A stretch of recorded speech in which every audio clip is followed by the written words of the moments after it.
സകല ലോകത്തിന്റെയും രാജാവും എന്റെ കർത്താവുമായ നമ്മുടെ ദൈവം വാഴ്ത്തപ്പെട്ടവൻ.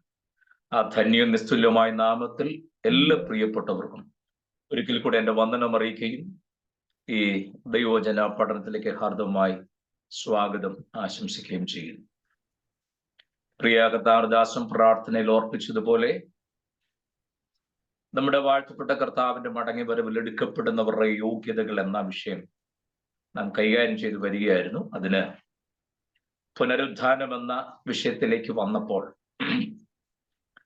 പുനരുദ്ധാനത്തിന്റെ യോഗ്യതകൾ എന്തൊക്കെയെന്നറിയാൻ കൊരിന്ത്യലേഖനം 1, 2, 3 അധ്യായങ്ങളിലൂടെ നമ്മളിങ്ങനെ സഞ്ചരിച്ചു വരികയായിരുന്നു.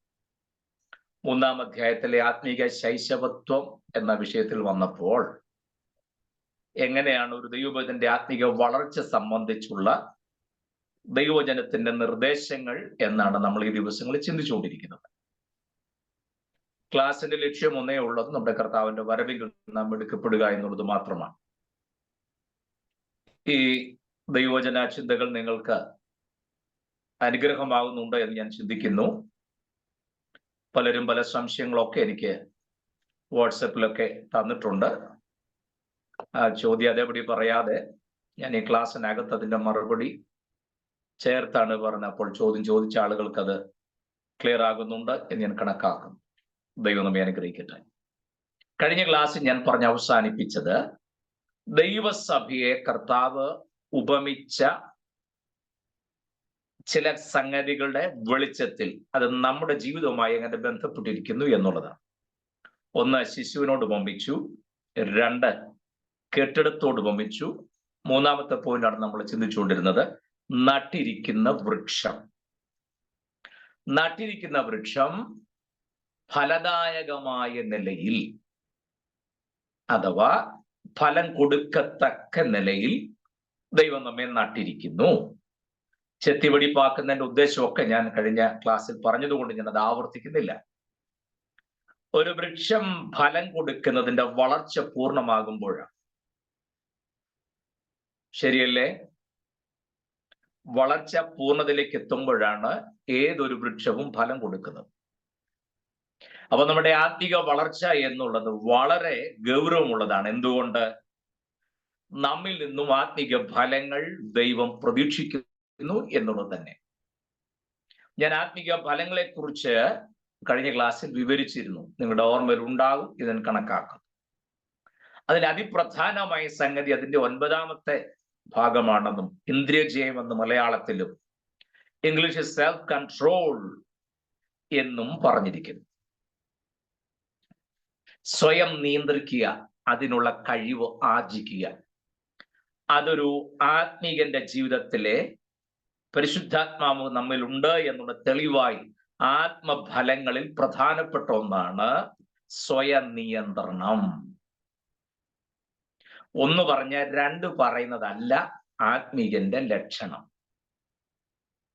എന്നോട് ആരെന്തു പറഞ്ഞാലും ഞാൻ തക്ക മറുപടി കൊടുക്കും. നീ ആ തക്കയും വെച്ചോണ്ട് അവിടെ ഇരിക്കുകയുള്ളൂ. മനസ്സിലായോ? ഒറ്റ രാത്രി തന്നെ 5 കോടതിയിൽ മാറി മാറി വിസ്തരിച്ചിട്ടും അറുക്കുവാൻ കൊണ്ടുപോകുന്ന ആടിനെ പോലെ വായി തുറക്കാതെ ആ കർത്താവിന്റെ പിന്നാലെ ഇറങ്ങി നമ്മൾ ആത്മാവിൽ നിറഞ്ഞു പറയും, എന്നോട് പറഞ്ഞാൽ ഞാൻ മറുപടി പറഞ്ഞിരിക്കും. ഓ, അതാരായിരുന്നാലും ശരി, ഞാൻ തെറ്റ് ചെയ്യാത്തിടത്തോളം കാലം ഞാൻ പറഞ്ഞിരിക്കും. നീ പറഞ്ഞിരിക്കുകയോ പറഞ്ഞ് കിടക്കുകയോ എന്ത് വേണേലും ആയിക്കോ,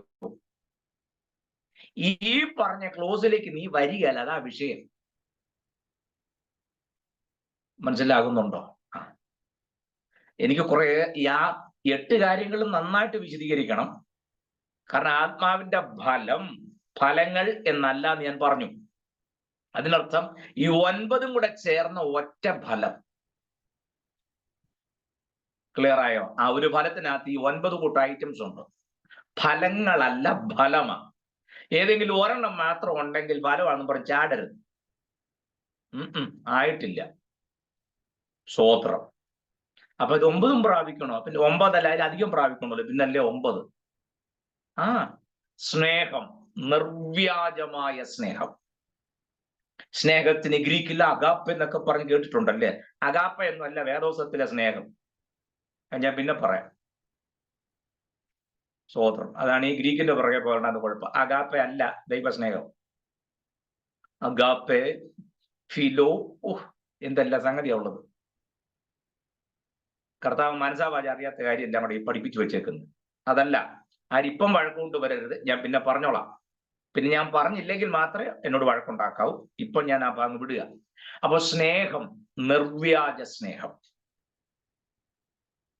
മനസ്സിലാകുന്നുണ്ടോ? അതെല്ലാവരോടും ഉണ്ടാകണം, തുറന്ന മനസ്സോടെ. ഞാൻ എപ്പോഴും പറയും, ഒരാൾ കൈ കൊടുക്കുമ്പോഴറിയാം ആത്മാർത്ഥമായിട്ടാണോ അല്ലെന്ന്. ഞാൻ നമ്മുടെ ക്ലാസ്സിൽ ഒരു 100 തവണ കാര്യം പറഞ്ഞിട്ടുണ്ട്. ശരിയല്ലേ? ചില സ്തോത്രം എന്ന് പറഞ്ഞു ഇങ്ങനെ മുട്ടിച്ചേച്ചങ്ങ് പോകും. പിന്നെ അത് ഒരു സ്തോത്രം പറഞ്ഞില്ലേ എന്തോ തോന്നുന്നോർത്ത ഒന്ന് ഇങ്ങനെ വെച്ചേച്ച് പോണേ. ആ ഷെയ്ക്ക് കൊടുക്കുമ്പോഴറിയാം ആത്മാർത്ഥമായിട്ടാണോ അല്ലോ എന്നുള്ളത്. അങ്ങനെ കൊടുക്കണം. ഏതായാലും ആരോഗ്യമുള്ള ഒരു കൈയൊക്കെ ദൈവം നമുക്ക് തന്നില്ലേ? ശരിയല്ലേ? സ്തോത്രം. എന്താ നിങ്ങൾക്ക് ഇഷ്ടപ്പെടാത്ത പോലെ നോട്ടത്തിൽ? നല്ലൊരു കൈയൊക്കെ ദൈവം തന്നിട്ടില്ലെന്ന് ഞാൻ ചോദിച്ചേ. ഉണ്ട്, പക്ഷെ നമ്മൾ പറയാം, ഇപ്പൊ നമ്മുടെ ചർച്ചിൽ തന്നെ ആണേലും ദേവദാസന്മാർ പറയും കാരണം ദൈവത്തെ സ്തുതിക്കാൻ നമ്മൾ ഇത്രയേ വെക്കുള്ളൂ. അലമാരുടെ മേലിരിക്കുന്ന സാധനം എടുക്കണമെങ്കിലോ ഒറ്റ പോക്ക അങ്ങ് പൊക്കിയാൽ കുത്തബ്മിനാർ പോലെ നമ്മുടെ കൈ പോണേ. ദൈവത്തെ മഹത്വപ്പെടുത്താനേ ഉള്ളു കൈ അനങ്ങാത്ത. പോട്ടെ, ഞാൻ ഓർത്തപ്പൊക്കെ പറഞ്ഞത് മാത്രം. സ്നേഹം, ഒരുപാട് കാര്യം എനിക്ക് പറയാനുണ്ട്. സ്തോത്രം. നമ്മളോട് നമ്മുടെ മാതാപിതാക്കൾ കാണിക്കുന്ന സ്നേഹം, അതൊക്കെ തിരിച്ചു കൊടുക്കേണ്ട സ്നേഹമാണ്. ഞാൻ ഈ നമ്മുടെ വിഷയത്തിൽ നിന്ന് ഒരുപാട് അകന്നകന്ന് പോകുന്നുള്ള പേടിയുള്ളതുകൊണ്ട് ഞാൻ അങ്ങോട്ട് കയറി പോകാത്ത. എന്നാൽ ഇത് പറയാതിരിക്കാൻ നോക്കുകയല്ല. അതാ സ്തോത്രം. കർത്താവ് നമ്മെ സ്നേഹിച്ചതേ സ്വന്തം ജീവൻ നൽകിയ. ശരിയാണോ? കർത്താവ് നമ്മെ സ്നേഹിച്ചത് എങ്ങനെയാ? സ്വന്തം ജീവൻ നൽകി. അതുപോലുള്ള സ്നേഹമാ ദൈവം പ്രതീക്ഷിക്കുന്നത്. അത്ര വലിയ സ്നേഹം ദൈവം നമ്മോട് കാണിച്ച ആ സ്നേഹം. അല്ലാതെ ഈ ഫിലോയും അഗാപ്പയൊന്നും അല്ല ദൈവം പ്രതീക്ഷിക്കുന്നേ. മനസ്സിലാവുന്നുണ്ടല്ലോ? പ്രാണൻ തന്ന് സ്നേഹിച്ചവനാണ് നമുക്ക് മാതൃക.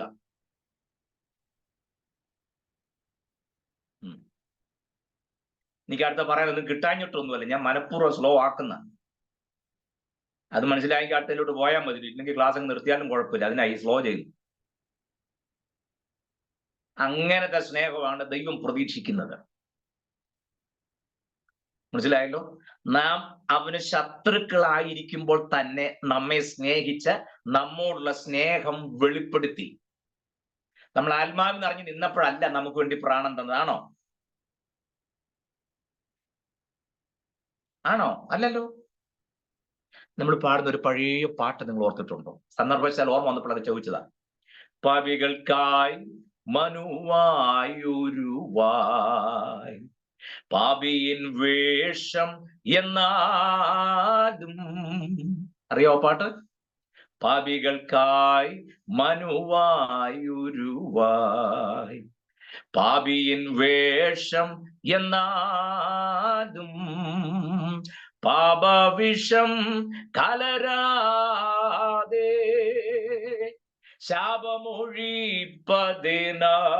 കുരിശിൽ യാഗമായി തീരുകയോ.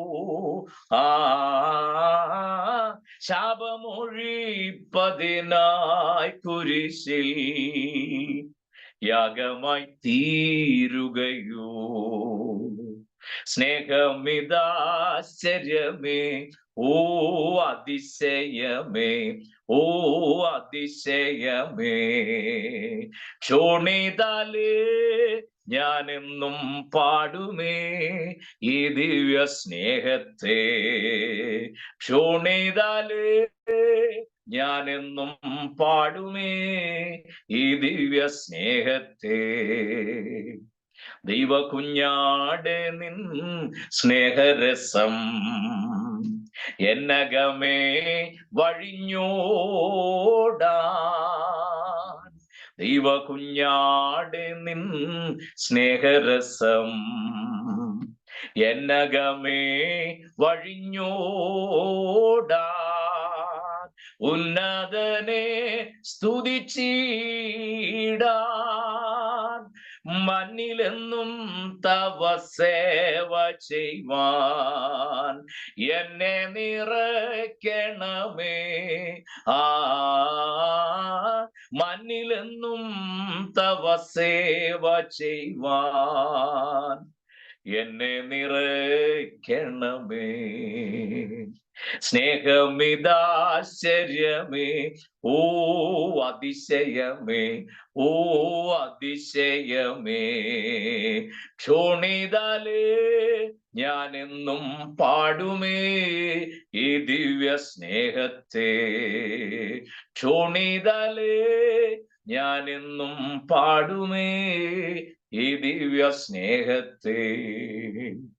ഹല്ലേലൂയാ, സ്തോത്രം. എനിക്ക് ആ പാട്ടൊക്കെ മുഴുവൻ പാടിയാൽ കൊള്ളാമെന്നുണ്ട്. എൻ്റെ ക്ലാസ് ആയതുകൊണ്ട് ഇന്ന് മുഴുവൻ പുള്ളി പാട്ട് കൊണ്ട് തീർത്തും നിങ്ങൾ പറയല്ലേ, അതുകൊണ്ട് ഞാനിങ്ങ് നിർത്തിയതാ. എനിക്ക് ഭയങ്കര ഇഷ്ടമൊരു പാട്ടാണത്.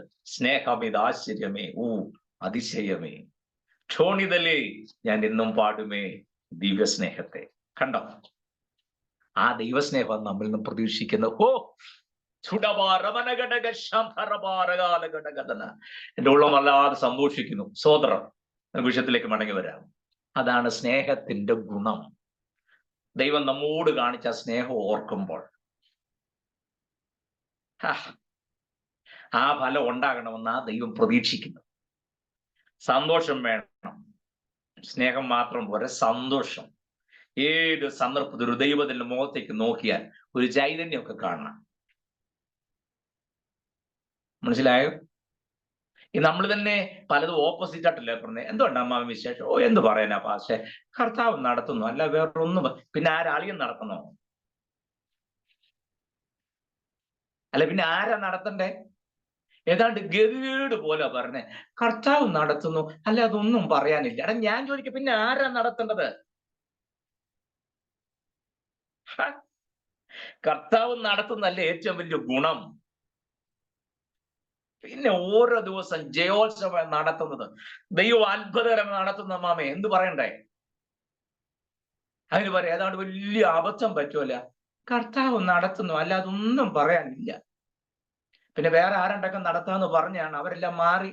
പിന്നെ എന്തോ ഇദ്ദേഹം അങ്ങ് കൈയേറി എന്നുള്ള രീതിയില്ല ഈ പറഞ്ഞു വെക്കുന്നത്. അല്ലല്ല, ഓരോ ദിവസം ഓരോ നിമിഷം ഒരൊറ്റ ഉറപ്പേ ഉള്ളൂ, നടത്താമെന്ന് പറഞ്ഞവരൊക്കെ മാറിപ്പോയാലും നടത്തുന്ന ഒരുത്തനുണ്ടെന്നുള്ള ഉറപ്പാ.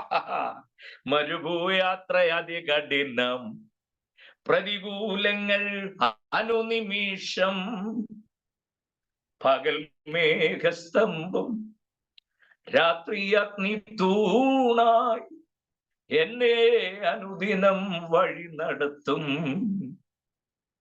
പകൽ മേഘസ്തംഭം രാത്രി അഗ്നി തൂണായി എന്നെ അനുദിനം വഴി നടത്തും. എന്റെ യേശു എനിക്കു നല്ലവൻ, അവനെന്നും എന്നും മതിയായവൻ. ആപത്തിൽ രോഗത്തിൽ വൻ പ്രയാസങ്ങളിൽ മനമേ അവൻ മതിയായവൻ.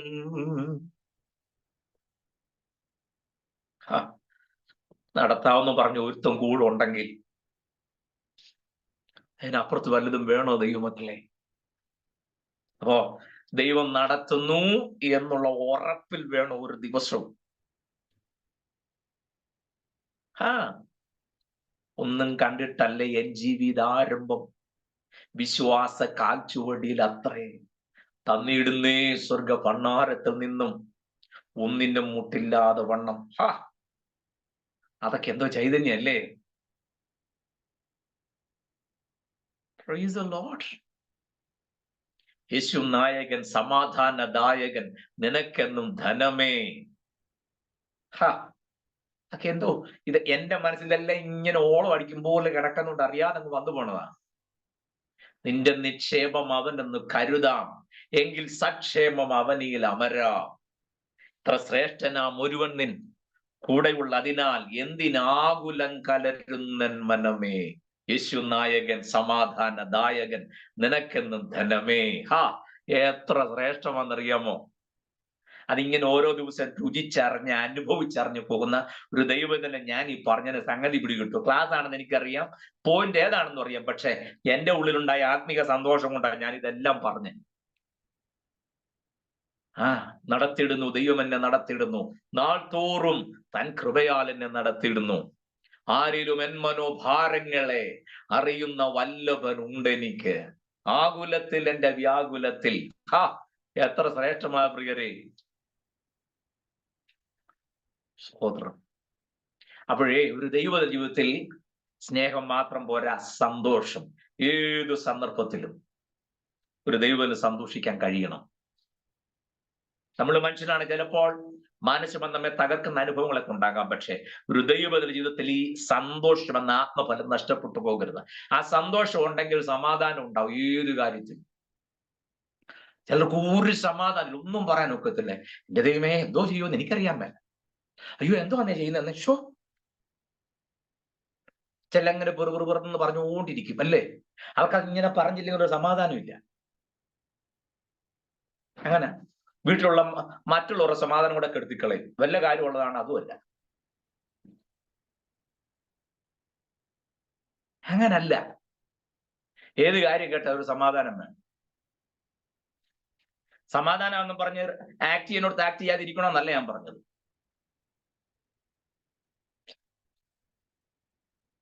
ഓരോ സിറ്റുവേഷൻ അനുസരിച്ചുള്ള പ്രതികരണം നമുക്കുണ്ടാകണം. വേണ്ടേ? അത് വേണം. വീടിന് തീ പിടിക്കുമ്പം സമാധാനം പറഞ്ഞിരുന്ന് നോക്കുവോ? ഇല്ല, സമാധാനപ്പെട്ടിരിക്കുക. അപ്പം തീ കെടുത്തണമെങ്കിൽ വെള്ളം വേണം. വെള്ളം എന്ന് പറയുമ്പോൾ H2O, ഹൈഡ്രജന്റെ 2 ആറ്റവും ഓക്സിജന്റെ 1 ആറ്റവും കൂടി ചേരുമ്പോഴാണ് വെള്ളം. ഇതൊക്കെ പറഞ്ഞുകൊണ്ടിരുന്ന നടക്കുമോ? ഇല്ല. അപ്പൊ ഞാൻ ആ രൂപത്തിലല്ല പറഞ്ഞത്. ആക്ട് ചെയ്യേണ്ടോടത്ത് ആക്ട് ചെയ്യണം. അപ്പോൾ തന്നെ ഏതിനെ സമചിത്തതയോടെ സമീപിക്കാൻ കഴിയുമ്പോഴാണ് ഒരാത്മികൻ ജയിക്കുന്നത്. സ്നേഹവും സന്തോഷം സമാധാനം മാത്രം പോരാ, ദീർഘക്ഷമ. ഒരു ദൈവ ജീവിതത്തിൽ ഉണ്ടാകേണ്ട ഒരു നമ്പർ 1 ക്വാളിറ്റിയും ആത്മഫലവുമാണ് ദീർഘക്ഷമ. സ്തോത്രം. 7 വട്ടം മതിയോ ചോദിച്ചു. നിങ്ങൾക്ക് സംഭവം അറിയാമല്ലോ. ഞാൻ ഒരു കാര്യം തീർത്ത് പറയാമേ. ഒരു ദൈവത്തിനെ സംബന്ധിച്ചോളം ക്ഷമ ചോദിക്കാൻ അനുവാദമില്ല. നെറ്റി ചുളിന്ന് എന്തിനാ? ഞാൻ ബാക്കി പറയട്ടെ. ക്ഷമ ചോദിക്കാൻ അനുവാദമില്ല, ക്ഷമിക്കാനാണ് അനുവാദം.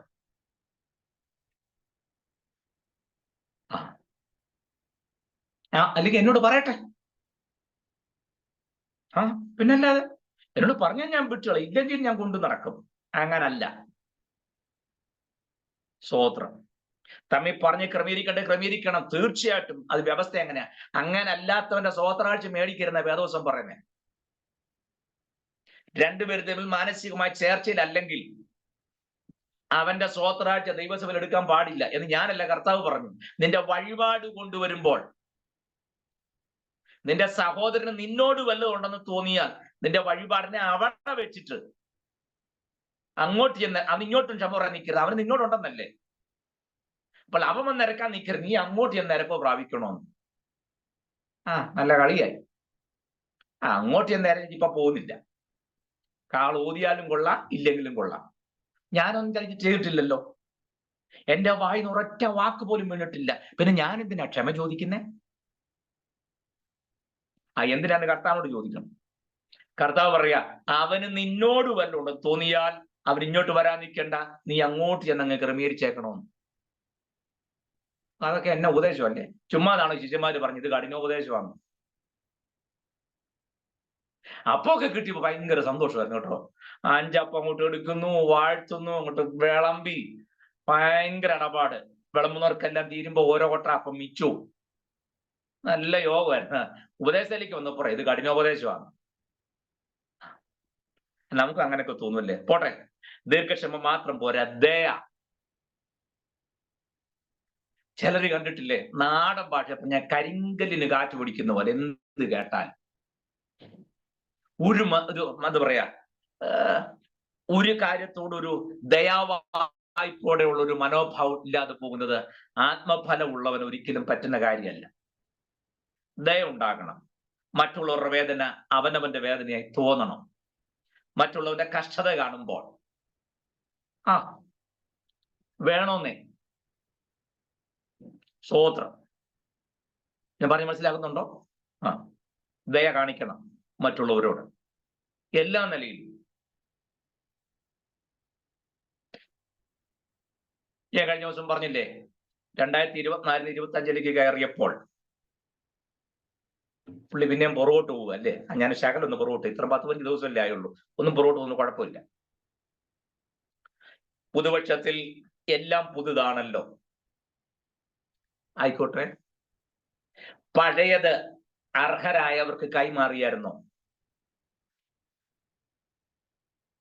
2024 എത്ര സാരി വാങ്ങിച്ചു, എത്ര ചുരിദാർ വാങ്ങിച്ചു, എത്ര ഷർട്ട് വാങ്ങിച്ചു, എത്ര പാൻറ് വാങ്ങിച്ചു?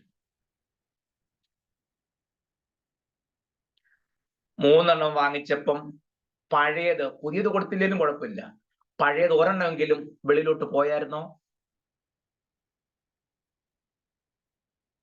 സോളി സിസ്റ്റം ഷീന സിസ്റ്റം തലയാട്ടി. അതിൻ്റെ അർത്ഥം അവർ കുവൈറ്റിൽ നിന്ന് വരുമ്പോ എനിക്ക് എന്തോ കൊണ്ടുവരുന്നുള്ളതാ. Very good. സൈസൊക്കെ എത്രയാ ചോദിച്ചാൽ ഞാൻ പറഞ്ഞുതരാം. ഇന്നത്തെ ക്ലാസ്സിന് വന്നതേ അബദ്ധമായി പോയല്ലേ? നിങ്ങൾ ഷർട്ടൊന്നും മേടിച്ചോണ്ട് വരണ്ട, ഞാൻ അതല്ല പറഞ്ഞത്. നിങ്ങളുള്ള സ്വാതന്ത്ര്യത്തിൽ ഞാനങ്ങ് പറഞ്ഞെന്ന് മാത്രമേ ഉള്ളൂ. മനസ്സിലായോ? അല്ല, ഇനി കുവൈറ്റിലും എന്താ പറയാ അബ്ബാസിയ വഴിയെല്ലാം ഷർട്ട് തപ്പിയൊന്നും നടക്കരുത്. അതൊന്നും അല്ല ഞാൻ പറഞ്ഞു. സ്തോത്രം. ഞാൻ പറഞ്ഞ മനസ്സിലായോ? എന്റെ പാനപാത്രം നിറഞ്ഞ് കവിയുന്നു എന്ന വാക്യം. നമ്മളെന്നെ ആത്മീയവൽക്കരിച്ച് വേറെ രൂപത്തിൽ അതൊക്കെ ആ വിഷയത്തെ കൂടെ എല്ലാം കൊണ്ടുപോവുക. കൊണ്ടുപോകും. പക്ഷെ എനിക്ക് അതിന് ഞാൻ ഭാഗം കൂടെ പറയാമല്ലോ. എന്റെ പാത്രം നിറയുന്നതിനനുസരിച്ച് അത് കവിയണം പുറത്തേക്ക്. മനസ്സിലുണ്ടോ? ചിലർ അലമാരൊക്കെ നോക്കിയാ സാരിയെല്ലാം ഇങ്ങനെ ചുടുകട്ട് അടുക്കി വെച്ചിരിക്കുന്ന പോലെ വെച്ചേക്കുക. ഒരെണ്ണം ആർക്കും കൊടുക്കുകയല്ല. ചുരിദാർ അതിന്റെ ബാക്കി. ഇപ്പൊ നിങ്ങൾ വിചാരിക്കും സാരി ചുരിദാർ മേടിക്കുന്ന ഷാജിപ്പാസൊക്കെ ഉണ്ട് എതിർപ്പാണ്. ഞാൻ അങ്ങനല്ല പ്രിയരെ പറഞ്ഞത്. ഞാൻ പറഞ്ഞു ഓരോ ആഴ്ചയിലും ഓരോന്ന് വെച്ച് വാങ്ങിക്കണം. നിങ്ങൾ ഓരോ ആഴ്ചയിലും ഓരോന്ന് വാങ്ങിച്ചു, അങ്ങനെ വാങ്ങിക്കണം. ഒരു കാലത്ത് നമുക്കൊന്നും പ്രാപ്തിയില്ല എന്നല്ലോ, ദൈവം ഇതൊക്കെ തന്നില്ലേ. പക്ഷേ പുതിയത് വന്ന് കയറുമ്പോൾ അതിന്റെ ഒരു ഭാഗത്തുനിന്ന് എനിക്കായാലും സാരിയും ബ്ലൗസും വേണ്ടല്ലോ, അപ്പൊ എന്നെ ഉദ്ദേശിച്ചല്ല. ഓക്കെ ആയല്ലോ? അല്ലെ പിന്നെ ഇനി അത് പറഞ്ഞുകൊണ്ട് വഴക്കുണ്ടാക്കിക്കൊണ്ട് വരരുത്. പുതിയത് കയറ്റി വെക്കുന്നതിനനുസരിച്ച് മറുഭാഗത്തൂടെ കഷ്ടതയിലും ഇല്ലായ്മയിലും ഒക്കെ ഇരിക്കുന്നവർക്ക് സ്തോത്രം. നമ്മുടെ ആത്മാവിന്റെ ഫലത്തിനകത്ത് ഷാജിപ്പാസ് കൊണ്ട് വെക്കുന്നത് കണ്ടോന്നാ നോട്ടത്തിന്റെ അർത്ഥം. എനിക്ക് മനസ്സിലായി. ഞാൻ കൊണ്ടുവച്ചതല്ല, ഉള്ള കാര്യമായി പറഞ്ഞേ. ഇതിലെനിക്ക് നന്നായിട്ടറിയാം ശേഷിക്കപ്പുറമായി ജീവിക്കുന്ന ദൈവകുഞ്ഞുങ്ങൾ ഇതിനകത്തുണ്ടെന്നുള്ളത് എനിക്ക് നന്നായിട്ടറിയാം. ഡയറക്ട്ലി എനിക്ക് നന്നായിട്ട് അറിയാവുന്നതാണ്. പക്ഷെ അവിടെ ഞാൻ പറഞ്ഞത് തെറ്റിദ്ധാരണയൊന്നും വരുത്തരുത്. ഈ വിഷയത്തുള്ള ബന്ധത്തിൽ ഉപദേശമാകിയാൽ പറയാതിരിക്കാൻ ഒക്കത്തില്ല. ഒരു കാരണവശാലും എനിക്കൊന്നും കിട്ടാണ്ടല്ല, നിങ്ങളുടെ നന്മ മുടങ്ങാതിരിക്കാനും ഉയരത്തുനിന്ന് വല്ലതും കിട്ടണമെന്നുണ്ടെങ്കിലും. ഇസ്രായേൽ മക്കൾ 40 വർഷം മരുഭൂമിയിൽ അത്ഭുതകരമായ ദൈവം വഴി നടത്തി. എന്ന് ഭൂമി എന്നുള്ളത് വെറുക്കാൻ തുടങ്ങിയോ അന്ന് മേളിൽ നിന്നുള്ളത് നിന്നു. അറിഞ്ഞായിരുന്നോ? സ്തോത്രം. നമുക്കും പറ്റുന്ന കുഴപ്പം, കർത്താവെ വഴി തുറക്കണമേ, വഴി തുറക്കണമേ, വിഷാദിക്ക് കൊണ്ടുവന്നൊക്കെ പറഞ്ഞ തമ്പുരാൻ അനങ്ങാത്തന്റെ കാര്യം എന്നറിയാമോ? ഇവിടുന്ന് അല്പാൽപ്പം കിട്ടാൻ തുടങ്ങിയത് കൊണ്ടാണല്ലോ മേളിൽ നിന്നുള്ളത് വേണ്ടാത്തത്. സ്തോത്രം. മേളിൽ നിന്നുള്ളത് വല്ലതും വേണമെന്നുണ്ടെങ്കിൽ വരുന്നതിനനുസരിച്ച് പുറത്തേക്ക് ഒഴുകിക്കൊണ്ടിരിക്കണം എല്ലാം. അത് പാത്രങ്ങളായാലും ശരി. നമുക്ക് മലയാളികൾക്ക് മാത്രമുള്ളൊരു ഗുണമുണ്ട്. ലുലു മാളിലും എവിടെയെങ്കിലും ഇരിക്കണം, 1-ാം ക്ലാസ് പാത്രങ്ങളൊക്കെ വാങ്ങിച്ച് ഷോക്കേസ് കൊണ്ടുവെക്കും. ചാകുന്നത് വരെ അത് എടുക്കുകയല്ല. പിന്നെ എന്തിനാ ചോദിച്ചാൽ ആരെങ്കിലുമൊക്കെ വരുമ്പോൾ ഇതൊക്കെ ഇവിടെ ഞങ്ങളുടെ വീട്ടിൽ ഉണ്ടെന്ന് കാണിക്കാൻ വേണ്ടി മാത്രം. അല്ലെ നിങ്ങൾ ആത്മാർത്ഥമായിട്ട് പറയാ, നിങ്ങൾ ഏറ്റവും കൂടുതൽ കാശ് മുടക്കി വാങ്ങിച്ച പാത്രം ഇന്ന് വരെ എടുത്തിട്ടുണ്ടോ? ഇല്ലല്ലോ. ഇല്ല. ഇടയ്ക്കിടയ്ക്ക് നോക്കും, തുടച്ചെടുത്ത് വെക്കും. ആർക്കും കൊടുക്കല്ല. നിങ്ങളും കഴിക്കുകയല്ല, വരുന്നവർക്കും കൊടുക്കുകയല്ല. പിന്നെ കയറി ചെന്നാൽ ഇതൊക്കെ ഇവിടെ ഉണ്ടല്ലോ. ഏറ്റവും ലേറ്റസ്റ്റ് ആയിട്ട് വിപണി വന്നതൊക്കെ ഞങ്ങൾക്ക് ഉണ്ടെന്ന് കാണിക്കാൻ. ഈ നമുക്കറിയാൻ വയ്യാത്തൊരു കാര്യമുണ്ട്. നമ്മൾ പൈസ നമ്മളത് സാധനം വാങ്ങിക്കും പറയും ചെലവായി പോയെന്ന് പറയും. സത്യത്തിൽ അതല്ല അതിന്റെ ശരി. അങ്ങനെ ചെലവാക്കിയപ്പോഴത് പണമായത്. അല്ലാത്തത്തോളം കാലം അത് വെറും പേപ്പറാ. അറിയായിരുന്നു? നമ്മൾ പറഞ്ഞു പോയെന്ന്. ആ 500 രൂപ കൊടുക്കാൻ എത്ര പ്രാവശ്യം തിരിഞ്ഞ് നോക്കിയെന്നറിയാം, ഒട്ടിയിരിപ്പുണ്ടോ എന്നറിയാൻ. ആ പോട്ടെ, നമുക്ക് വിഷയത്തിലേക്ക് വരാം. ദയാമനോഭാവം നമുക്കുണ്ടാകണം, ദീർഘക്ഷമ നമുക്കുണ്ടാകണം. അടുത്ത അതിനേക്കാൾ തലവേദന ഉണ്ടാകുന്ന അറിയാം, പരോപകാരം. മറ്റുള്ളവന്റെ കാര്യം കൂടെ നോക്കണമെന്ന് കർത്താവ് അതിനെ പഠിപ്പിച്ച്. പരോപകാരം. നിങ്ങളുടെ കുഞ്ഞിന് ഫീസ് കൊടുക്കുമ്പോൾ സഹോദരന്റെ കുഞ്ഞിന്റെ ഫീസ് കൊടുത്തോ ഇല്ലെന്ന് അന്വേഷിക്കുന്നത് നല്ലതാ. എന്റെ കൊച്ചിന്റെ കാര്യമൊക്കെ നടന്നു, ഞാൻ ഭാഗം തീർന്നു, രക്ഷപ്പെട്ടു. ക്ലാസ് ഒരു സുഖം ഇല്ലല്ലേ? എങ്ങനെ സുഖം വരാന്? സ്തോത്രം. വേണ്ടെന്നല്ല ഞാൻ പറഞ്ഞു. എനിക്ക് ആളിന്റെ പേര് കൃത്യമായിട്ട് അറിഞ്ഞുകൂടാ. ഞാൻ വായിച്ചൊരു സംഗതി പറയാം. ഒരു മിനി സ്ക്രീനിലെ നടനാണോ അതോ വലിയ സിനിമ നടനാണോ എന്ന് എനിക്ക് അറിഞ്ഞുകൂടാ. സ്വന്തം വീട് സ്ഥലം വിറ്റ് ഒരു പാവപ്പെട്ടവന് വീട്, അവന്റെ പൈസ ഇല്ലാഞ്ഞിട്ട് ഒരു പാവപ്പെട്ടവന് വീട് സ്ഥലം വാങ്ങിച്ചു കൊടുക്കാൻ സ്വന്തം വീട് സ്ഥലം വിറ്റിട്ട് ഇദ്ദേഹം ഇപ്പം വാടകയ്ക്ക് താമസിക്കും. ഞാൻ ആ കക്ഷിയുടെ പേര് മറന്നുപോയി. ഒരു ആക്ടറാണ്, പേര് നാളെ എനിക്ക് അറിഞ്ഞുകൂടാ. ഞാൻ വായിച്ചത് ഞാൻ ഓർമ്മയിലുണ്ട്. ഞാൻ അത്ഭുതപ്പെട്ടു പോയി. നമുക്ക് സിനിമാക്കാരെ കാണുമ്പോഴത്തേക്കിനും ഇറ്റീച്ചിയാണല്ലോ അല്ലേ? അവൻ ഒരാളെ സഹായിക്കണമെന്ന് തോന്നിയപ്പോൾ സ്വന്തം വീട് സ്ഥലം വിറ്റ് കിട്ടിയ പണം കൊണ്ട് പാവപ്പെട്ടവന് സ്ഥലം വാങ്ങിച്ച് വീട് പണിത് കൊടുത്തു. എന്നിട്ട് ഉണ്ടായിരുന്ന വീട് വിറ്റിട്ട് ആ മനുഷ്യന് വാടകയ്ക്ക് താമസിക്കുകയാണ്. ഞാൻ അത്ഭുതപ്പെട്ടു പോയി.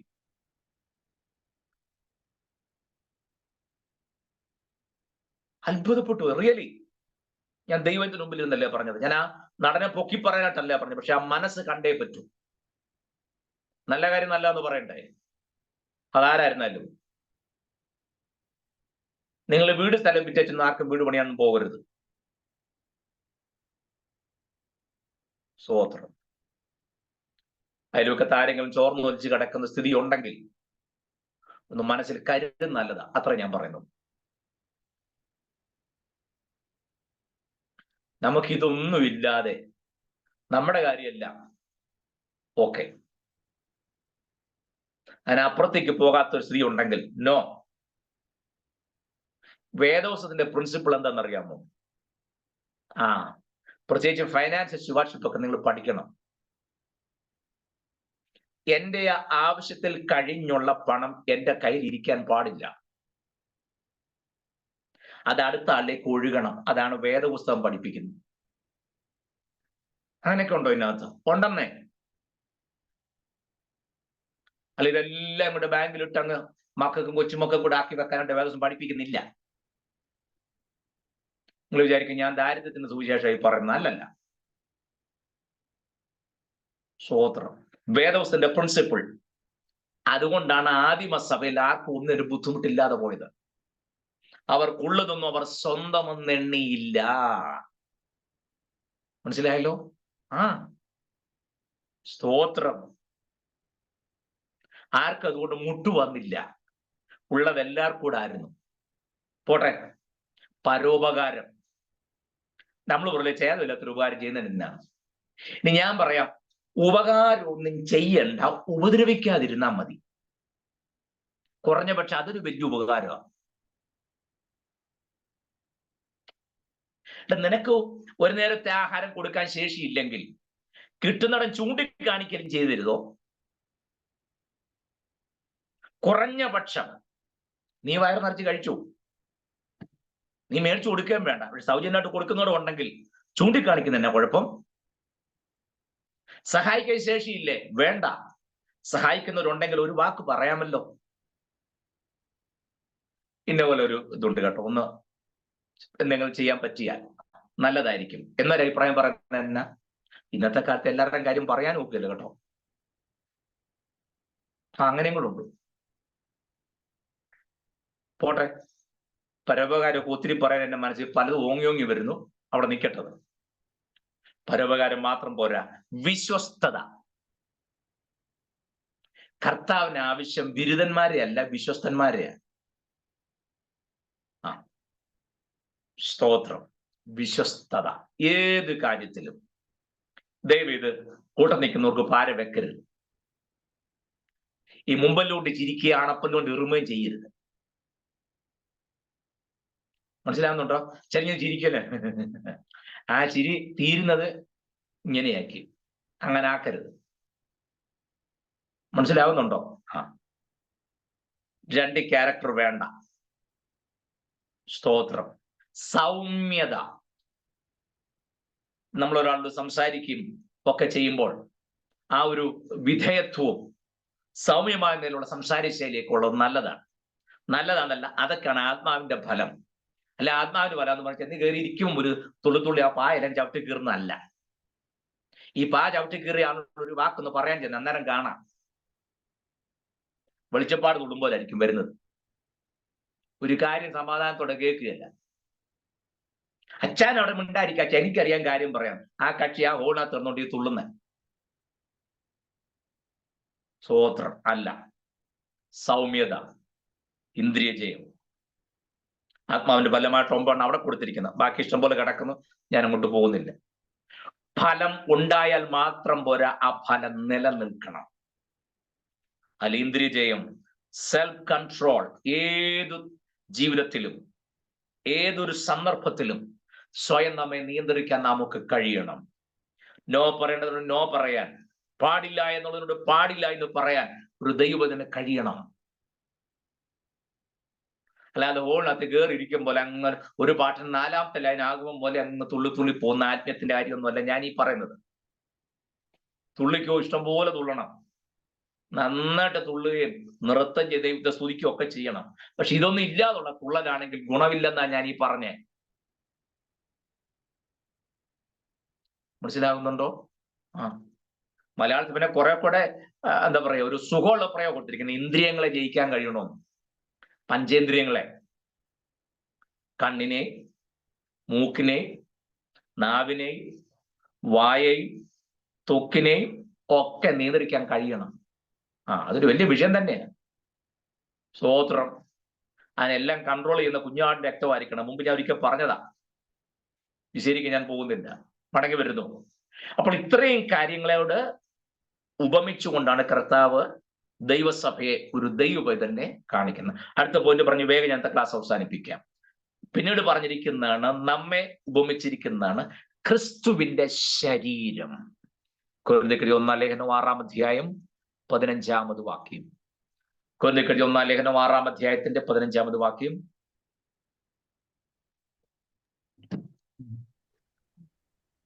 നിങ്ങളുടെ ശരീരങ്ങൾ ക്രിസ്തുവിന്റെ അവയവങ്ങൾ ആകുന്നു എന്ന് അറിയുന്നില്ലയോ? ക്രിസ്തുവിന്റെ അവയവങ്ങളെ ഞാൻ എടുത്ത് വേശ്യയുടെ അവയവങ്ങളാക്കാമോ? ഒരു നാളും അരുത്. ഒന്നുകൂടെ വായിച്ച റോസ്ലാൻഡി. നിങ്ങളുടെ ശരീരങ്ങൾ ക്രിസ്തുവിന്റെ അവയവങ്ങളാകുന്നു എന്ന് അറിയുന്നില്ലയോ? ക്രിസ്തുവിന്റെ അവയവങ്ങളെ ഞാൻ എടുത്ത് വേശ്യയുടെ അവയവങ്ങളാക്കാമോ? ഒരു നാളും അരുത്. വേശ്യയോട് മതി അല്ല, പരിചയമാക്കി തുടങ്ങുന്ന എങ്ങനെയാ? ഒന്നുകൂടെ വായിച്ചേ. നിങ്ങളുടെ ശരീരങ്ങൾ ക്രിസ്തുവിന്റെ അവയവങ്ങൾ ആകുന്നു എന്ന് അറിയുന്നില്ലയോ? നിങ്ങളുടെ ശരീരം ക്രിസ്തുവിന്റെ അവയവങ്ങൾ ആകുന്നു എന്ന് അറിയുന്നില്ലയോ? ക്രിസ്തുവിന്റെ അവയവങ്ങളായി വർത്തിക്കേണ്ടതാണ് നമ്മുടെ ശരീരം. ഒന്ന് ശ്രദ്ധിച്ചേ. ഞാൻ കഴിഞ്ഞ ദിവസം ഒരാൾ മെസ്സേജ് ഇട്ട്, ഇപ്പൊ എന്താണ് ഇതിന്റെ ഒന്നും ഗ്രീക്കും ഹീബ്രു ഒന്നും പറയാത്തതെന്ന്. ഹീബ്രുവും ഗ്രീക്കും ഞാൻ പിന്നെ പറയാം. ഇപ്പോൾ നമുക്ക് കൃത്യമായി മനസ്സിലാകുന്ന രീതിയിൽ ഇത് കൃപയാൽ നമുക്ക് പൗലോസ് എഴുതി തന്നിട്ടുള്ളത് കൊണ്ടാണ് ഞാൻ എന്റെ ഹീബ്രുവും ഗ്രീക്കും ഒന്നും പറഞ്ഞു പോകാത്തത്. അത് നമുക്ക് വേണ്ടി വരുന്ന സന്ദർഭത്തിൽ മാത്രം ഞാൻ പറയാം, അല്ലാതെ അത് വിട്ടുകളഞ്ഞതോ മാറ്റിവെച്ചതൊന്നുമല്ല.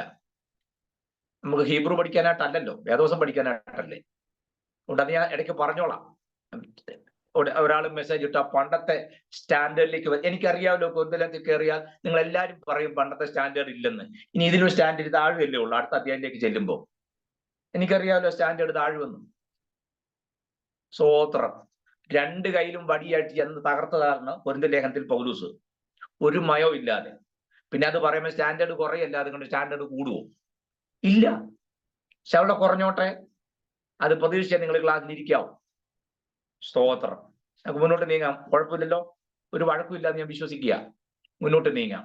ശ്രദ്ധിക്കണേ, നിങ്ങളുടെ ശരീരം ക്രിസ്തുവിന്റെ അവയവങ്ങളാണ് എന്ന് പറഞ്ഞാൽ എന്ത് നമ്മൾ മനസ്സിലാക്കും? അത് പെട്ടെന്ന് മനസ്സിലാക്കാൻ ഞാൻ ഒരു കാര്യം പറയാം. ഈ ഗലാത്യ ലേഖനം 3-ാം അധ്യായത്തിന്റെ 27-ാമത് വാക്യമാണെന്ന് എനിക്ക് തോന്നുന്നു. ഒന്ന് വായിക്കാമോ? Could you please read that word? Galatians chapter 3 verse 27. നിങ്ങൾ എല്ലാവരും ക്രിസ്തുവിനെ ധരിച്ചിരിക്കുന്നു. Very good. ആ വാക്യം തന്നെയല്ലേ? 27 ഓക്കെ, ഒന്നുകൂടെ വായിച്ച റോസ്ലാൻഡ്. ക്രിസ്തുവിനോട് ചേരുവാൻ സ്നാനമേറ്റിരിക്കുന്ന നിങ്ങൾ എല്ലാവരും ക്രിസ്തുവിനെ ധരിച്ചിരിക്കുന്നു. ക്രിസ്തുവിനോട് ചേരുവാൻ സ്നാനമേറ്റ നിങ്ങൾ എല്ലാവരും ക്രിസ്തുവിനെ ധരിച്ചിരിക്കുന്നു. നിങ്ങൾ എന്നെ ഒന്ന് ശ്രദ്ധിക്കണേ, അത് കഴിഞ്ഞിട്ട് ഞാൻ ഈ വാക്യത്തിലേക്ക് വരാം. അപ്പൊ യേശു ക്രിസ്തുവിനോട് ചേരുവാൻ സ്നാനമേറ്റപ്പോൾ നമ്മൾ ക്രിസ്തുവിനെ ധരിക്കുകയായിരുന്നു. നമ്മളിപ്പോ ആരെയാ ധരിച്ചിരിക്കുന്നത്? ക്രിസ്തുവിനെ ധരിച്ചിരിക്കുന്നു എന്ന് പറഞ്ഞാൽ നമ്മളെ കാണുമ്പോൾ ആരെ കാണുന്നു?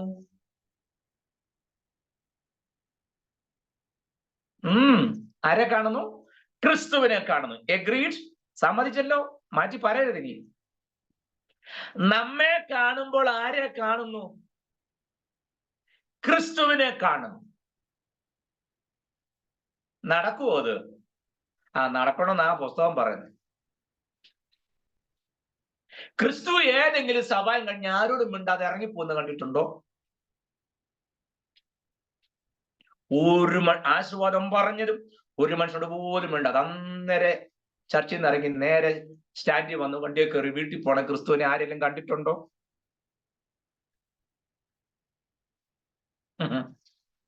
ഒരേ അപ്പത്തിന്റെ അംശിയായ കൂട്ടുവിശ്വാസിയോട് മനസ്സ് തുറന്ന് സംസാരിച്ചിട്ട് നാളെ എത്രയായി? നമ്മുടെ ഈ പുറംപൂച്ച കൊണ്ടൊന്നും കാര്യം നടക്കുകയല്ല പ്രിയരെ. സ്തോത്രം. നമ്മൾ ക്രിസ്തുവിനെ ധരിച്ചിരിക്കുക. അതിന്റെ കാര്യം വേറെയാണ്.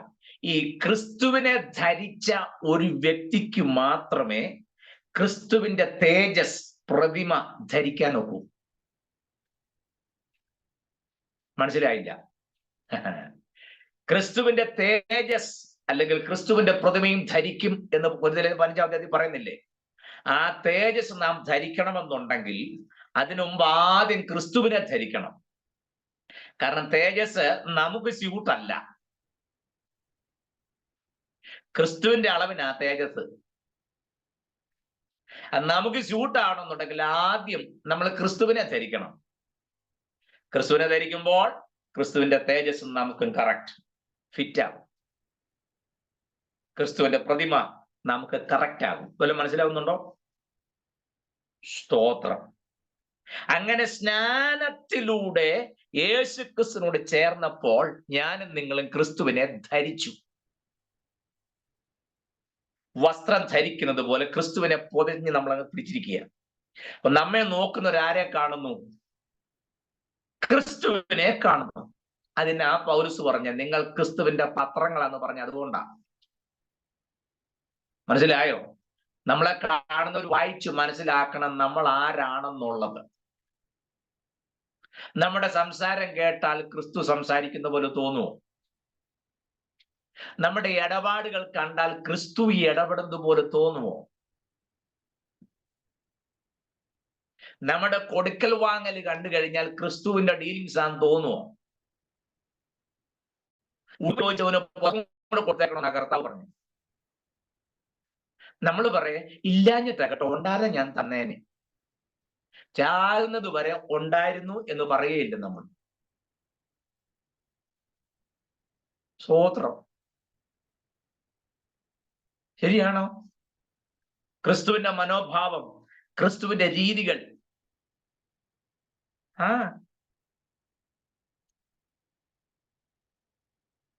പറ്റുമോ? പറ്റണം. അങ്ങനെയുള്ള ഒരു രക്ഷാനായകനെ ഞാനും നിങ്ങളും പിൻപറ്റുന്നത്. അപ്പോഴേ നാം യേശു ക്രിസ്തുവിന്റെ ശരീരത്തിന്റെ അവയവങ്ങളായിട്ട് വേണം ഈ ഭൂമിയിൽ വർത്തിക്കാൻ. അമ്പടാ കുഴഞ്ഞല്ലേ? ഇതൊക്കെ ഞാൻ അങ്ങ് തൊട്ട് പോവും. അതൊക്കെ എത്രയോ വിശദീകരിച്ചാലാ അത് മതിയാവുന്നത് എനിക്ക് അറിഞ്ഞുകൂടാ.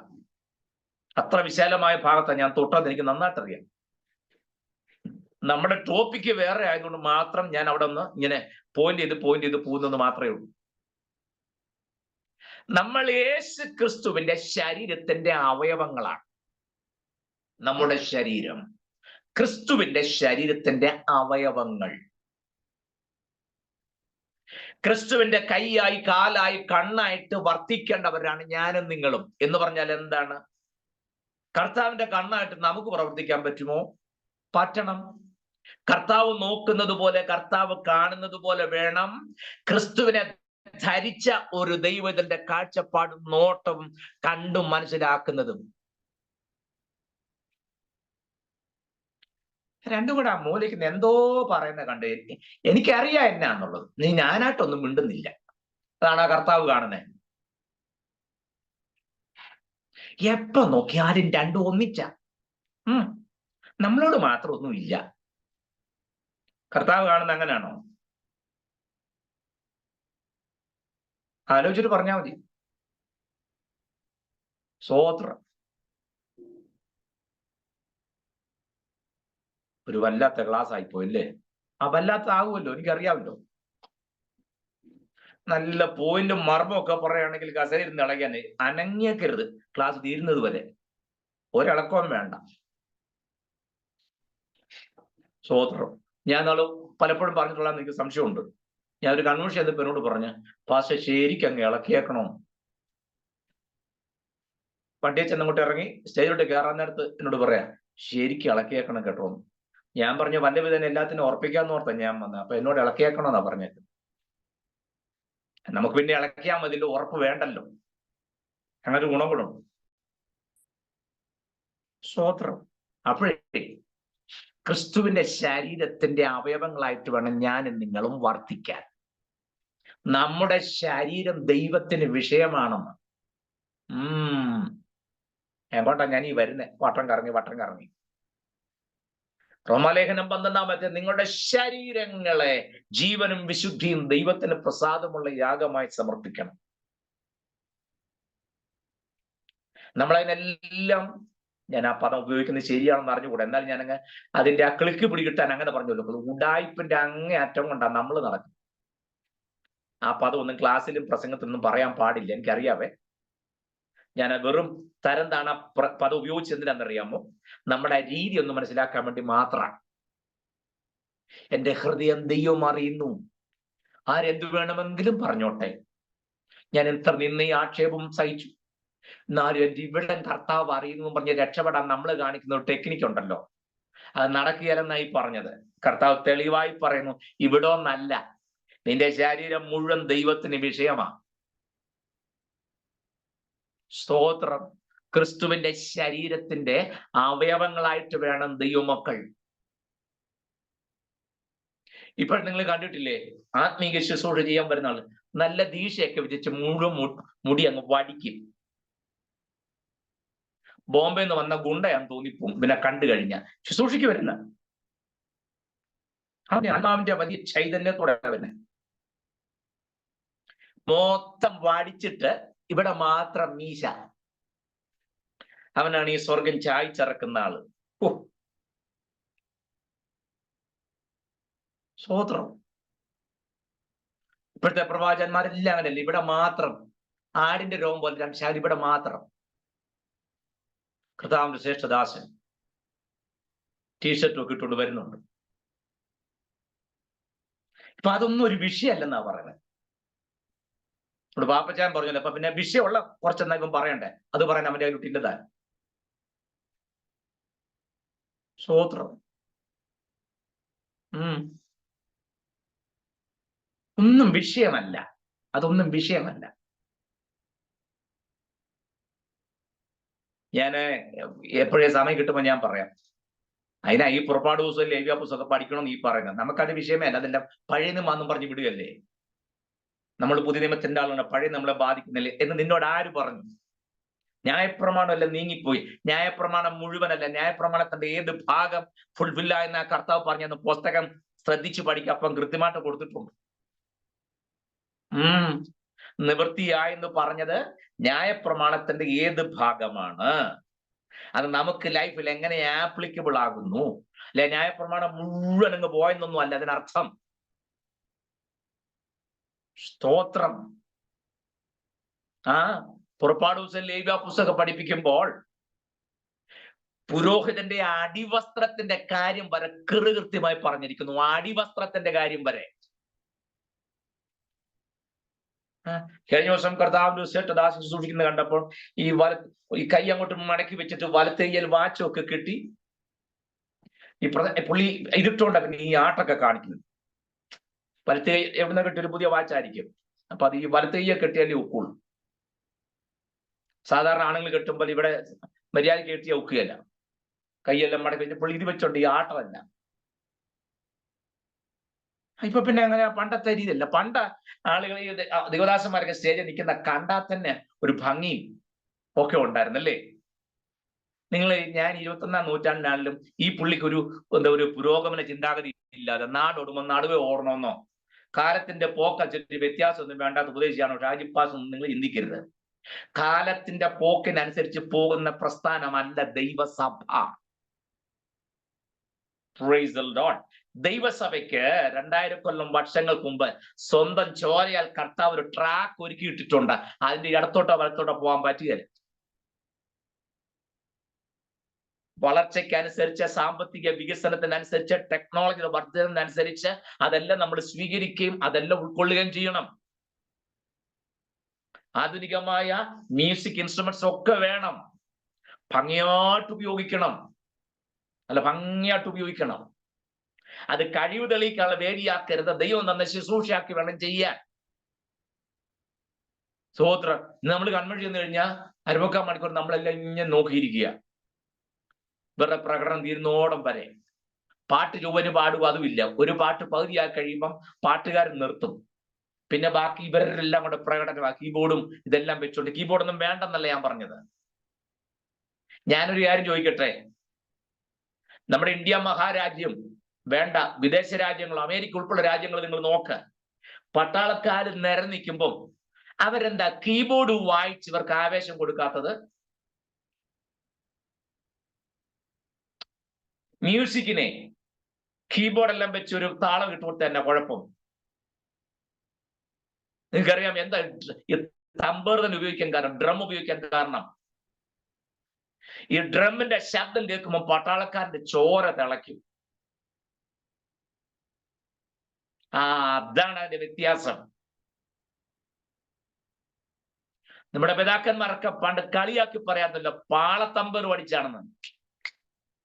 ഞാൻ ചാലഞ്ച് ചെയ്യാം, ഡ്രം കൊട്ടിപ്പാടുന്ന ആത്മീയ സന്തോഷം ഏത് കീബോർഡ് വെച്ചാൽ കിട്ടും. കീബോർഡ് മോശമാണെന്നല്ല പറഞ്ഞു, എനിക്കും ഇരിപ്പുണ്ട്. ഞാൻ അത്യാവശ്യമൊക്കെ മൂളിക്കും. കൂടുതലൊന്നും വായിക്കാനോട് പറയരുത്. അത്യാവശ്യം ഏത് പാട്ടും ഞാൻ വായിച്ച് കേൾപ്പിക്കാം. സ്തോത്രം. കീബോർഡ് വേണം, ചർച്ചിലും വേണം, അത് വായിക്കാൻ ആളും വേണം, ഡ്രം സെറ്റ് എല്ലാം വെച്ച് എത്രത്തോളം ആധുനികമായ എക്യുപ്മെന്റ്സും ഇൻസ്ട്രുമെന്റ്സ് ഉപയോഗിക്കാമോ അതിൽ വെച്ച് ഏറ്റവും മനോഹരമായ രീതിയിൽ തന്നെ വേണം ഇത് ചെയ്യാൻ. ഞാൻ പറഞ്ഞ ഇന്റൻഷൻ എന്താണെന്നുള്ളത് എന്റെ വിഷയം. മഹത്വം ദൈവത്തിന് കൊടുക്കാനാണെങ്കിൽ ഓക്കെ, അല്ല നമ്മുടെ പെർഫോമൻസിന് വേണ്ടിയാണെങ്കിൽ യു ആർ അബ്സല്യൂട്ട്ലി റോങ്. അത്രയുള്ള എന്റെ വിഷയം. മനസ്സിലാകുന്നുണ്ടോ? ദൈവം തന്ന കഴിവ് കർത്താവിന്റെ നാമത്തിന് വേണ്ടി ആവോളം പ്രയോജനപ്പെടുത്താൻ നമ്മൾ പരമാവധി ശ്രമിക്കണം. ഇതൊന്നും വേണ്ടെന്ന് ഞാൻ പറഞ്ഞില്ല, പക്ഷെ ശ്രദ്ധിക്കേണ്ട മേഖലയെ ഞാൻ ഈ പറഞ്ഞുള്ളൂ. യോഗ്യമായ വസ്ത്രം ധരിച്ച്, പിന്നെ പുറപ്പാട് പുസ്തകം വായിക്കുമ്പോൾ ഞെട്ടിപ്പോവും. മരിക്കാതിരിക്കേണ്ടതിന് കാൽച്ചട്ട ധരിക്കണം, മരിക്കാതിരിക്കേണ്ടതിന് ഏഫോദ് ധരിക്കണം. ആ ഏഫോദിന്റെ വിളുമ്പിൽ പൊന്മണിയും മാതളപ്പഴവും ഇടകലർത്തി പിടിപ്പിച്ചിരിക്കുകയാണ്. പുരോഹിതന്റെ വസ്ത്രത്തെ കുറിച്ചൊക്കെ പഠിച്ചു നോക്കണം. സ്തോത്രം. മനസ്സിലാവുന്നുണ്ടോ ഞാൻ പറഞ്ഞ കാര്യം?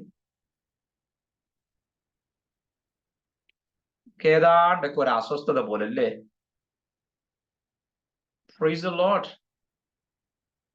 പ്രിയരെ, ആരോടും വാശിക്കും പിണങ്ങി ഒന്നും ഞാൻ പറയല്ല.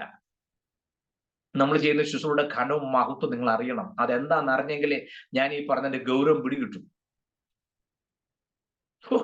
ക്രിസ്തുവിന് വേണ്ടി സ്ഥാനാപതിയായി നിന്ന് സംസാരിക്കുക നമ്മൾ. Ambassadors. What do you mean by ambassador? Ambassador is an embodiment of a country.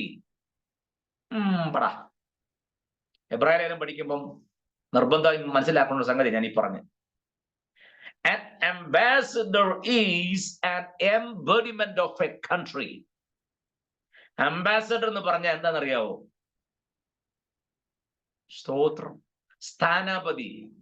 അമേരിക്കയുടെ അംബാസഡർ ഡൽഹിയിലുണ്ട്,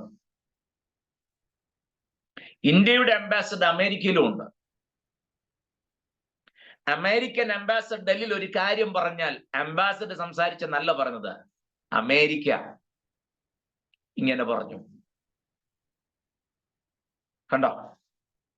ഇന്ത്യൻ അംബാസഡർ അമേരിക്കയിൽ ഒരു കാര്യം പറഞ്ഞാൽ അംബാസഡർ പറഞ്ഞെന്നല്ല പറഞ്ഞത്, ഇന്ന കാര്യമാണ് ഇന്ത്യ പറഞ്ഞിരിക്കുന്നത് എന്ന് പറഞ്ഞാൽ അംബാസഡർ ഒരു വ്യക്തിയല്ല, ഒരു രാജ്യം ഒരു വ്യക്തിയായിട്ട് വന്നാൽ എങ്ങനെ ഇരിക്കും, അതാണ് അംബാസഡർ.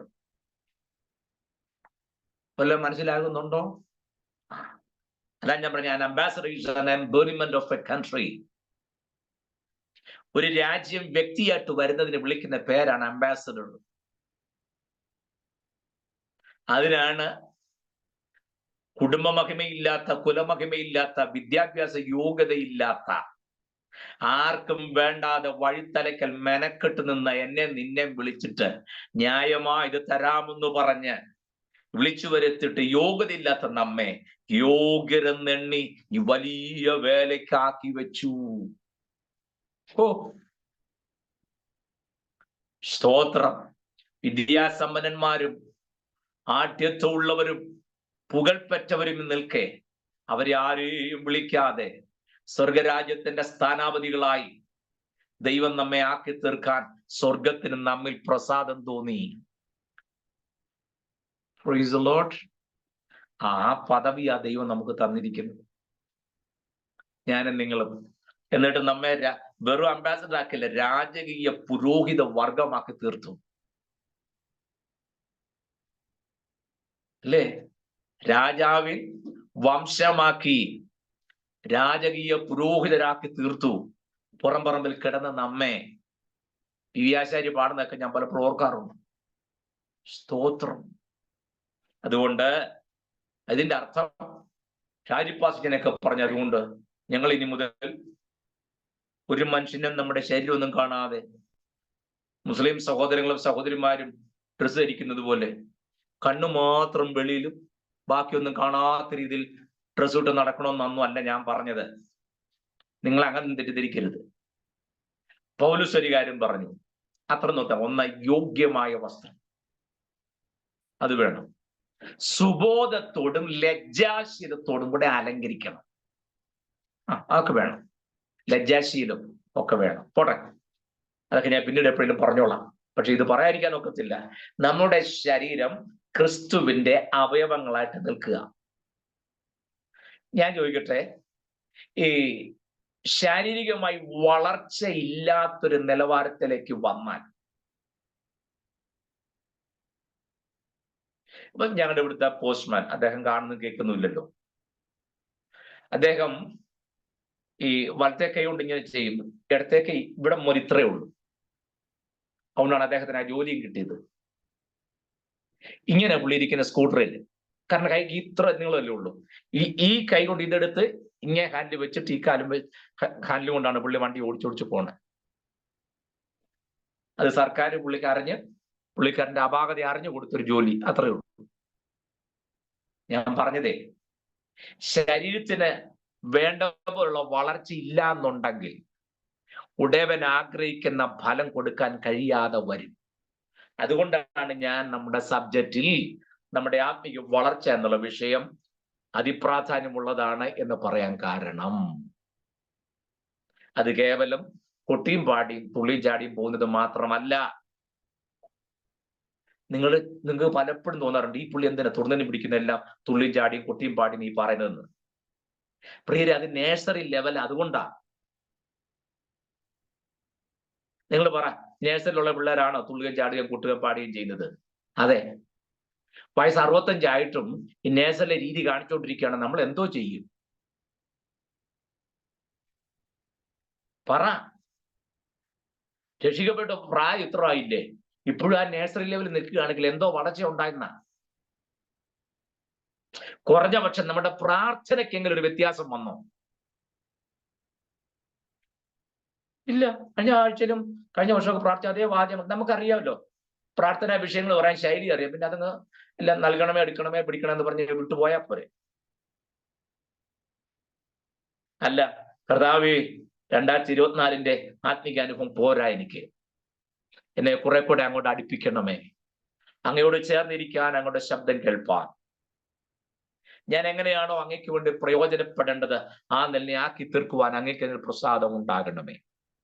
ഒരു വർഷം കൂടെ തന്നുവെങ്കിൽ കർത്താവിന് അങ്ങയ്ക്ക് വേണ്ടി അധികം പ്രയത്നപ്പെടുവാനാണെന്ന് ഞാൻ നന്നായി മനസ്സിലാക്കും.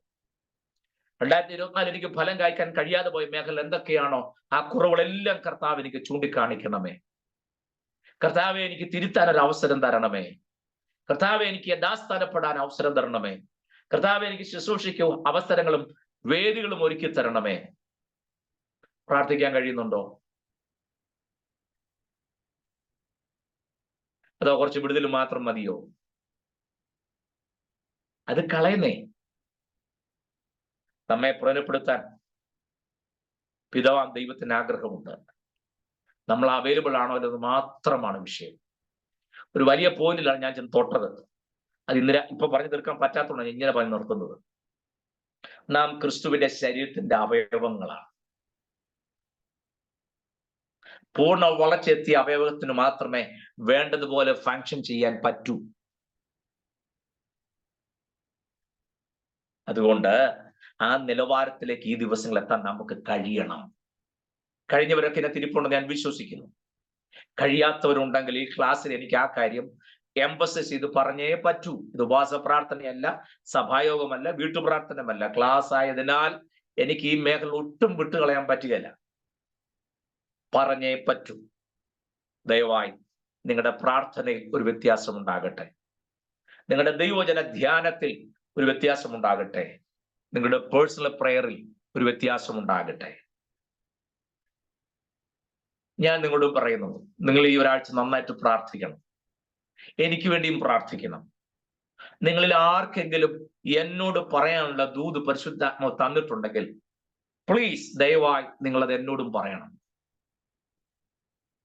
നിങ്ങളോട് പലപ്പോഴും ദൈവാത്മാവ് പല കാര്യം പറഞ്ഞിട്ടും നിങ്ങൾ മൗനം പാലിക്കുന്നത് കൊണ്ടാണ് നിങ്ങളെ പറയാൻ വീണ്ടും പരിശുദ്ധാത്മാവ് ഏൽപ്പിക്കാൻ മടി കാണിക്കുന്നത്.